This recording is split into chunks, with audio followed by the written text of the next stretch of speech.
Jesus for your spirit. Terima kasih rohmu yang ada bersama kami. Berkati setiap firman, berkati Tuhan setiap pesan, dan berkati Tuhan hambamu dan Lia akan menyampaikan firman-Mu. Di dalam nama Tuhan Yesus. Amin. Amin. Amin. Silakan duduk. Yang sudah duduk gak apa-apa.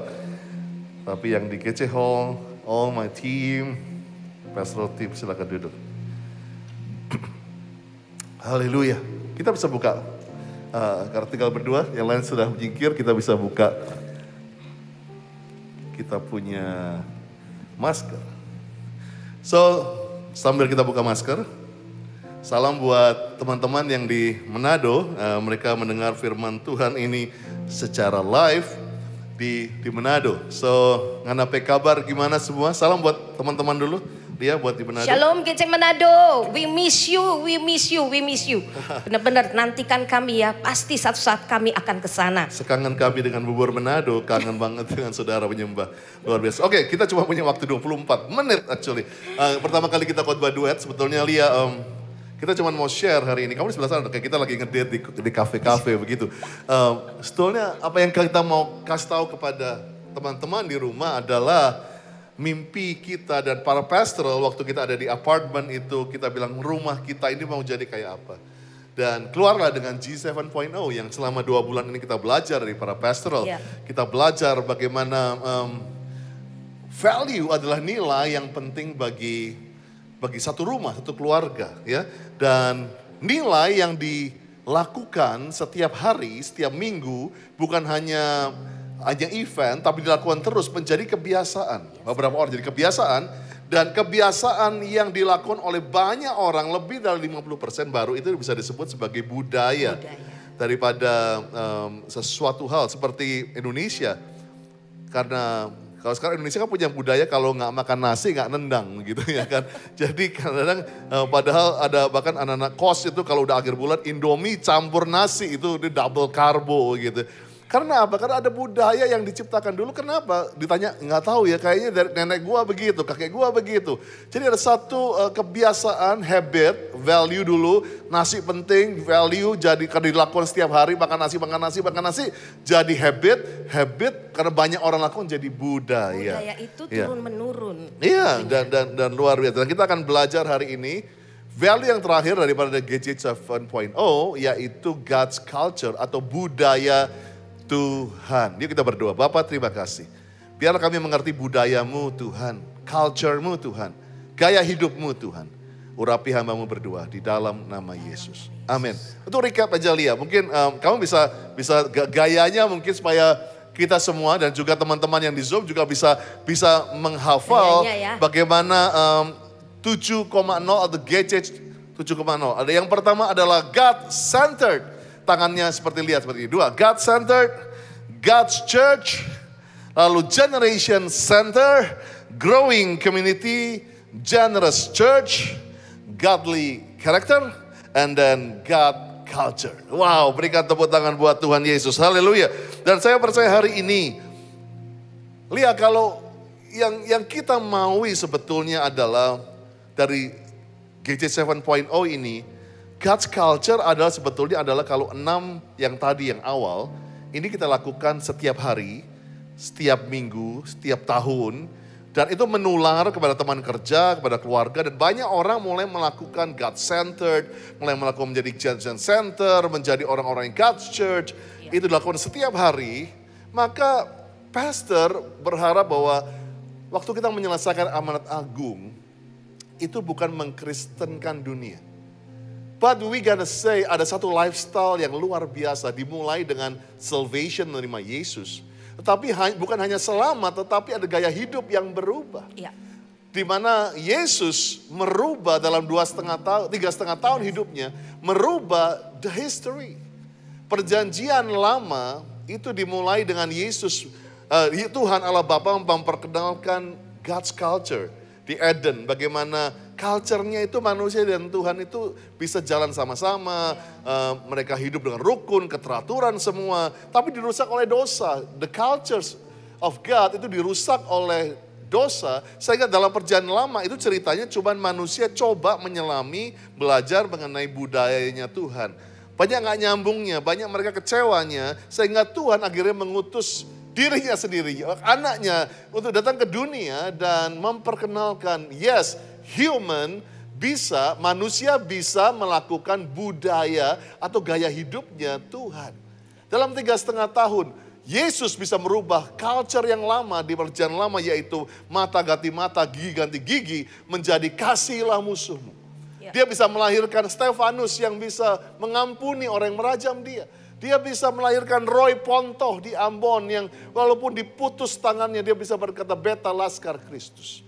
Dan saya percaya budaya itu stay until today. Budaya itu ada sampai hari ini. Kenapa kita percaya dalam tengah COVID ini ada kemenangan, ada mujizat. Karena Tuhan mengajarkan 2000 tahun yang lalu. So kita akan berikan judul God's Culture atau budaya Tuhan hari ini dengan simple Jesus 7.0. Dan kita akan belajar dari kehidupan Yesus itu sendiri. Nah kita belajar tadi yang pertama, value rumah kita adalah God-centered dia. Yaitu Tuhan adalah pusat di atas segalanya. Dan saya percaya Jesus, yang pertama Jesus put Abba in the center of everything. Yesus selalu menaruh Allah Bapa di pusat kehidupannya. Apapun, saya bilang apapun yang dilakukan Yesus, dia mempermuliakan nama Bapa di sorga.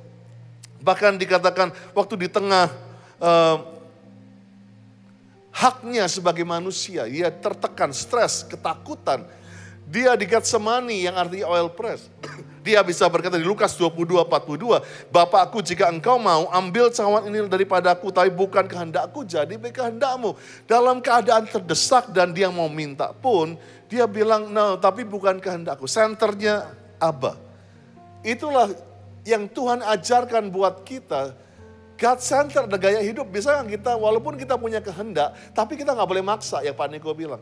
Kita bisa bilang, oke, pikiran kita maunya udah kayak itu udah jodoh gua ini jodoh. Tapi Tuhan bilang, no, bukan yang itu. Bisa kita bilang, not my will, but your will. Bukan kehendakku, tapi kehendakmu Tuhan yang jadi. Bahkan Tuhan juga bilang di doanya, Yohanes 4:34, makanan kan sesuatu yang kita suka, yang membuat energi, membuat passion. Makananku yang melakukan kehendak Bapa dan menyelesaikannya. So, can you see everything, semua bagaimana kehidupan Yesus itu kepada Bapa. Saya ingat sekali seorang teman saya. Dalam 3 bulan Tuhan tantang dia untuk tutup supermarket di hari Minggu. Untuk menguji bagaimana God-centered dalam hidupnya. Gak ada yang salah buka toko di hari Minggu. Tapi waktu dia disuruh Tuhan. Dalam 3 bulan itu dia tutup. Dan Tuhan membuktikan. Waktu dia mengkuduskan harinya Tuhan. Justru keuntungannya keluar bukan dari hari Minggu. Biasanya hari Minggu adalah hari shopping. Marketnya terbesar. Tapi justru hari Selasa yang tadinya paling low. Menjadi hari yang paling nomor 2 tertinggi dalam minggu itu. Siapa yang bisa kerjakan? God. Tuhan yang bisa kerjakan. Habis itu Tuhan bilang, oke, buka lagi. Tapi lewat kejadian itu banyak pegawainya yang bertobat. God center. Yang kedua yang kita ajarkan di rumah ini adalah kita punya nilai tubuh Kristus. God's church. Kita nggak sendirian. Ada yang tangan, ada yang kaki, ada yang suka nyanyi, ada yang suka bahasa roh, ada yang suka misi, ada gereja yang ini, gereja. Tapi Tuhan Yesus selalu punya value of God church. Tuhan tuh punya value unity. Dia gak pandang. Bahkan dia ngobrol dengan wanita Samaria yang dibenci sama suku Yahudi waktu itu. Dia ngobrol, dia menunjukkan bahwa there's no problem for me untuk ngomong dengan orang yang lain kulit, lain suku, bahkan lain agama. Bahkan Tuhan menuliskan bagaimana dia makan dengan Sakeus. Dia makan dengan orang berdosa. Bahkan di dalam doa Yesus di Yohanes 17 ayat 21, dia mengajarkan supaya mereka semua, kita ini menjadi satu. Sama seperti engkau Bapa dalam aku dan aku dalam engkau, agar mereka juga dalam kita. Supaya dunia percaya bahwa engkaulah yang telah mengutus aku. Jadi Tuhan berdoa, Tuhan punya gaya hidup tuh sangat value God's church. Itu persatuan, saling mengasihi. Jangan, saya GC ada. Kita memberkati GKI, GPDI, Gemim, apa gereja, kita nggak jadi masalah untuk bergandengan tangan. selama Tuhannya Yesus, kita semua bersaudara dalam Tuhan. Amin. Bahkan Yesus pun memberikan ilustrasi bagaimana seorang Samaria yang baik hati.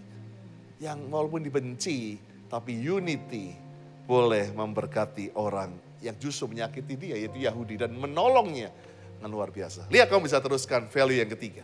Value yang ketiga ya saudara, bahwa Growth Center percaya dengan visi mempersiapkan umat yang layak di hadapan Tuhan. Yes, Karena agree. itu Growth Center harus mempersiapkan next generation, mempersiapkan regenerasi. Ya bukan hanya kita, tapi justru Yesus yang mengajarkan kita bahwa Yesus juga mempersiapkan prepare next generation. Amen. Ya, bahkan di Lukas 18 ayat 16-17 dikatakan bahwa waktu kita tahu kejadiannya, waktu anak-anak mau mendekat terus murid-muridnya bilang, jangan. Justru Yesus bilang, biarkanlah anak-anak datang kepadaku. Karena itu menunjukkan bahwa Yesus juga memperhatikan mulai dari generasi yang paling kecil, yaitu anak-anak. Yesus sangat sayang. Karena itu ayo anak-anak yang ada di rumah, ikut Grow Children. Ya, karena Tuhan Yesus sayang sama kalian. Ya, Tuhan Yesus memperhatikan mulai dari anak-anak. Bahkan Tuhan Yesus mempersiapkan muridnya. Ya, kalau kita baca juga di Markus 3 ayat 13 sampai 14. Kemudian naiklah Yesus ke atas bukit, ia memanggil orang-orang yang dikehendaki dan mereka pun datang kepadanya. Ia menetapkan 12 orang untuk menyertai dia dan untuk diutusnya memberitakan Injil. Jadi waktu orang-orang banyak ya, tapi dia menetapkan 12. Tuhan Yesus itu prepare next generation-nya. Dia panggil 12 orang, ayo ikut aku, ikut aku. Supaya apa? Supaya kita melihat apa yang dilakukan Tuhan Yesus. Yesus lead by example. Ya, karena itu juga di Lukas 6 ayat 13. Ketika hari siang ia memanggil murid-muridnya kepadanya. Lalu memilih dari antara mereka 12 orang yang disebutnya rasul. Kembali lagi 12 orang yang disebutnya rasul dipilih oleh Tuhan. Ya, dan juga di Markus 6 ayat 7. Ia memanggil ke-12 murid itu, mengutus mereka berdua-berdua, ia memberi mereka kuasa atas roh-roh jahat. Jadi bukan hanya dipilih, tapi justru Tuhan memperlengkapi. Diperlengkapi dengan kuasa. Dengan kuasa, yaitu apa? Diperlengkapi dengan dimuridkan. Karena itu ayo join pemuritan ya. Pemuritan yang ada di sini, Growth Center selalu memberikan take care, selalu divisi take care memberikan ayo pengajaran-pengajaran ikut. Kita mau juga dimuridkan. Demikian juga Tuhan Yesus, dia memuridkan para muridnya, bahkan diberi kuasa untuk melangkah. Seperti tadi dikatakan bahwa lead by example, dan muridnya Tuhan tahu bahwa example-nya itu Yesus. Ya karena itu ayo bahwa Yesus prepare next generation, demikian juga kita. Kita mau mempersiapkan umat yang layak di hadapan Tuhan. Itu adalah value yang yang ketiga tentunya. That's why kenapa Yesus gak selesai di setelah 3,5 tahun ya Lia. Dia sampai sekarang kita masih bisa belajar mengenai Jesus. Karena dia selalu generation demi generasi. Alkitab itu gak pernah jadul. Tanpa kita sadari, kita ini produk regenerasi. So good. Ya, so good. Sebenarnya kita produk regenerasi. Regenerasi, betul. Ya, bukannya produk tiba-tiba diciptakan. DNA kita tetap Yesus. Ya, amin. Tentunya ujungnya di atasnya Yesus. Dan kitalah produknya Yesus. Kamu makin diurapi dan makin cantik. Amin, haleluya, puji Tuhan. Memang Tuhan yang mengurapi.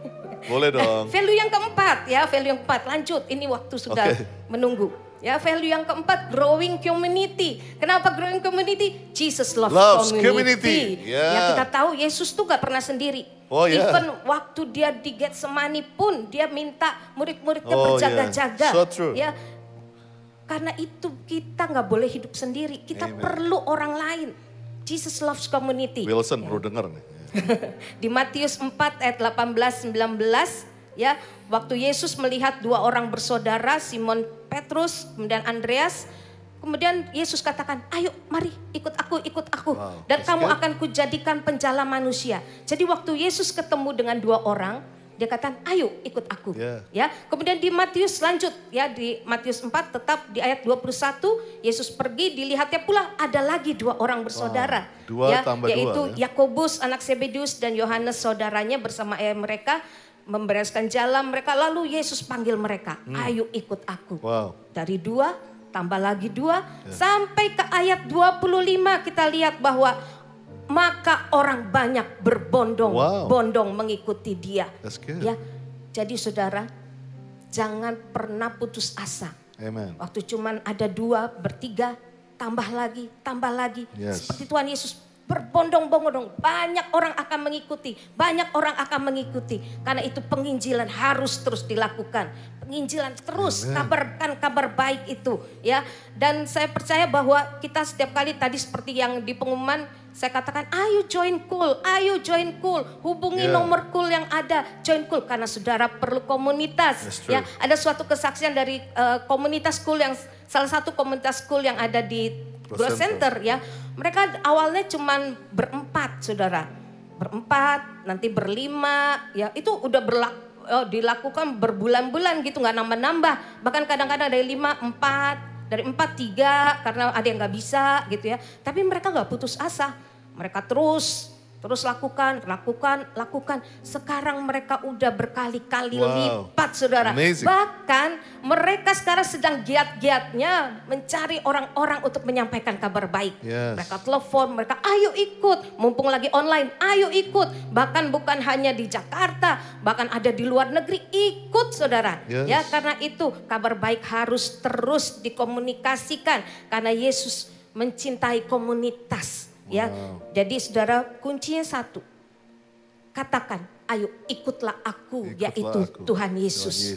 Ya, mungkin rasa belong itu perlu. Yang Pastor Andi katakan, kita harus merasa ada rasa belong. Waktu kita datang sebagai stranger, ya, tapi kita akan stay karena kita mempunyai rasa belong, kita butuh, kita cinta. Ya, itulah value yang keempat. Wow, that's really true. Dimulai 2, jadi sekarang berapa jutaan, miliaran orang pengikut Kristus. Jadi jangan pernah menyerah ketua-ketua Cool. Start with 2, siapa tahu menjadi miliatan, ya kan? Dan saya percaya small is big, slow is fast. Itulah yang selalu kita ajarkan di gereja ini. Yang kelima, poin yang rumah ini percaya adalah generous church, gereja yang bermurah hati. Karena poin yang kelima G7.0 adalah Jesus has a generous heart. So absolute banget gitu. Setiap mujizat dimulai dengan berbelas kasihanlah, tergeraklah dia dengan compassion. Selalu itulah yang membuat mujizat, bukan dia selalu perlu compassion. Nah, kalau gereja Tuhan gak punya compassion, gerejanya sopo kita ini. Sehingga kita perlu punya compassion. Karena bahkan Yesus mengutip Yesaya di Lukas 4 ayat 18. Roh Tuhan ada padaku. Ia mengurapi aku menyampaikan kabar baik kepada orang miskin. Mengutus aku memberitakan pembebasan pada orang tawanan. Penglihatan bagi orang buta. Membebaskan orang yang tertindas. Memberitahukan tahun rahmat Tuhan telah datang. Matius 10 ayat 8. Sembuhkan orang sakit. Bangkitkanlah orang mati. Tahirkanlah orang kusta. Usirlah setan-setan. Kau memperoleh dengan cuma-cuma, berikan pula dengan cuma-cuma. Yesus ajarkan. Jadi generous heart, jadi kita gak perlu pelit. Jadikan dengan cuma-cuma, kita dapatkan kesembuhan dengan cuma-cuma. Be generous church. Dan saya percaya, gereja ini sejak awal, we practice generous church. Bagaimana GC Together, kita menolong hampir begitu banyak orang yang terkena COVID. Bagaimana kita menolong keluarga-keluarga dengan upah minimum, gaji 3 bulan, dan kita coba bantu beberapa jemaat. Bahkan lewat project-project yang saya nggak sebutkan hari ini, sudah bisa cek di Instagram kita, baik di Papua, di Kalimantan, di tempat-tempat yang lain dan yang akan datang. Bahkan di NTT kita bergerak kemarin juga memberikan persembahan, pertolongan mereka pertama untuk NTT. Dan saya percaya itulah yang Tuhan maukan kita. Jesus has a generous heart. Yang berikutnya lihat. Yang keenam tentunya godly character, ya. Jesus emphasize on character. Karakter siapa? Karakter Bapa pastinya. Yes. Karena apa? Bapa dan Yesus adalah satu, ya. Bapa dan Yesus adalah satu. Makanya dikatakan di Matius 11 ayat 27. Yeah, good. Semua telah diserahkan kepadaku oleh Bapakku. Dan tidak seorang pun mengenal anak selain Bapa. Dan tidak seorang pun mengenal Bapa selain anak. Dan orang yang padanya anak itu berkenan menyatakannya. Jadi di sini kita lihat bahwa Bapa dan anak itu satu. Wow. Makanya kenapa tadi di poin yang pertama Yesus selalu put Abba on the first place. Ya, karena itu kita percaya bahwa Yesus mempunyai karakter Bapa itu yang harus kita lihat karakternya seperti apa sih, gitu ya. Kalau kita tahu bahwa 2 minggu lalu, Pastor Timmy katakan karakter Bapak itu full of grace and full of truth. Ya, full of grace and truth. Kita lihat bahwa di dalam Wahyu 3 ayat 19 dikatakan barang siapa ku kasihi, full of grace. Dia barang siapa ku kasihi, tentu Yesus mengasihi. Tapi ia ku tegur dan ku hajar. Waktu ada kebenaran harus ditegakkan. Karena itu kita tahu bahwa hidup kita bukan hanya full of grace, tapi full of truth. Yes. Ya, dan juga di Matius 10 ayat 40, barang siapa menyambut kamu, ia menyambut aku. Dan barang siapa menyambut aku, ia menyambut dia yang mengutus aku. Dia Bapa yang mengutus Yesus. Makanya dikatakan Bapa dan Yesus adalah satu. Karena itu karakter kita juga harus seperti Yesus. Karakter kita harus mencerminkan dalam hidup kita, yaitu berupa apa? Buah-buah roh kita. Buah-buah roh kita itu harus kelihatan, harus nampak, karena dibilang di sini bahwa barang siapa menyambut kamu, barang siapa menyambut saya nih, kamu menyambut saya, kamu akan lihat Tuhan ada di dalam saya. Karena ada buah-buah roh itu, karena karakter Kristus itu ada. Kalau di Galatia 5 ayat 22 ya, karakter Kristus dalam buah roh. Waktu ingat gak waktu anak sekolah minggu diajarkan gimana? Kasih, sukacita, damai sejahtera, kesabaran, kemurahan, kebaikan, kesetiaan, kelemah lembutan, dan penguasaan diri. Itu karakter. Ya, itulah kita harus punya buah-buah roh itu. Karena waktu kita punya buah roh, kita mencerminkan karakter Kristus. Dan Kristus tahu bahwa karakternya adalah dari Dia yang mengutus Yesus. Itu. Ya, jadi memang benar banget ya, karakter kita tuh menampilkan siapa bapak kita. Ya, kalau anak kita, misalnya anak kita nih buat jahat, siapa sih bapaknya gitu kan, selalu gitu kan. Tapi karakter itu bisa berubah. Iya, betul. Kalau dimuridkan tentunya. Dimuridkan. Sehingga kita percaya kenapa kita harus punya godly karakter, karena kita mempermuliakan nama Bapa, ya, kita mencerminkan. Amin. And I want to invite all the worshipers, kita akan sampai poin yang terakhir. Dan saya percaya God's culture, tadi saya katakan budaya Tuhan adalah, kalau yang 6 di atas tadi kita lakukan setiap hari, setiap saat, tanpa putus-putusnya. Dia menjadi kebiasaan, menjadi natural, otomatis. Ya, jadi kalau begitu masuk kantor langsung doa, God center. Dia kan langsung, kalau apa tanya Tuhan boleh enggak? Jadi ada satu budaya seperti, kalau lihat orang-orang yang lain suku lain apa, langsung unity, bisa makan bareng sama semua orang. Itu dari God Church, bisa menjadi orang yang mau regenerasi, yang mempersiapkan orang, anak-anaknya diberkati, diurapi. Jadi semua gaya hidup itu dilakukan. Terus saya punya buah-buah roh tadi. Dan saya percaya itulah yang pastor berdua dan semua all pastor harapkan gereja ini bisa memberitakan bahwa ada satu budaya, gaya hidup yang gak susah. Waktu engkau menerima Yesus dalam engkau, itu kuncinya. Jesus in you, maka semua yang kamu lakukan itu bisa. Karena Tuhan katakan di 1 Yohanes 2 ayat 6, barang siapa mengatakan bahwa ia dalam dia, ia wajib hidup sama seperti Kristus telah hidup. So poin yang ketujuh, dari Jesus 7.0 adalah, Jesus changed the history and the world through his lifestyle. Tuhan merubah sejarah dan dunia lewat gaya hidupnya yang disebut dengan Jesus culture. Ya kan? Budaya Tuhan. Semua orang bisa, dan itulah yang kita akan lakukan di GC for GC.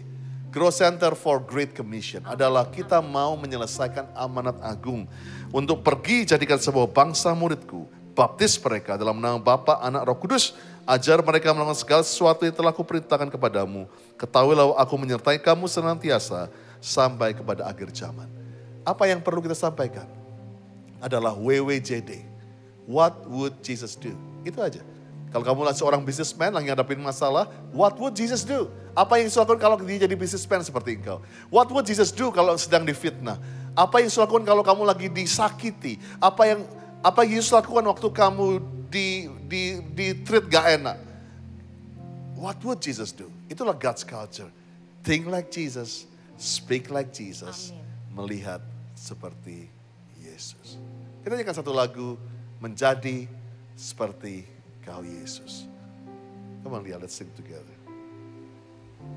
Menjadi seperti Kau Yesus, menjadi seperti Kau Yesus, menjadi sempurna dalam seluruh hidupku. Menjadi seperti Kau, menjadi seperti Kau Yesus, menjadi. Ayo doa sama-sama yuk. Seperti Kau Yesus, menjadi sempurna dalam seluruh hidupku. So, Pastor Lia dan saya cuman mau punya wish satu hal. Jadilah orang-orang yang punya God's culture. Orang-orang yang walk like Jesus, speak like Jesus. Karena saya percaya orang Kristen gak boleh jadi batu sandungan, tapi harus jadi jembatan. Karena Yesus jadi jembatan sampai orang kepada Bapa. Saya percaya kamu businessman, kamu murid, kamu mahasiswa, kamu ibu rumah tangga. You can be like Jesus. Kamu bisa menjadi jembatan buat banyak orang. Lakukan 7 poin ini dalam hidupmu. Dan niscaya gereja Growth Center akan menjadi gereja yang sehat dan kuat dan menyelesaikan amanat agung. Bapak, aku berdoa, kami berdoa. Let's bless them di dalam nama Yesus. Biarlah jemaat Growth Center menjadi jemaat yang menyelesaikan amanat agung. Yang menjadi seperti Kau Yesus.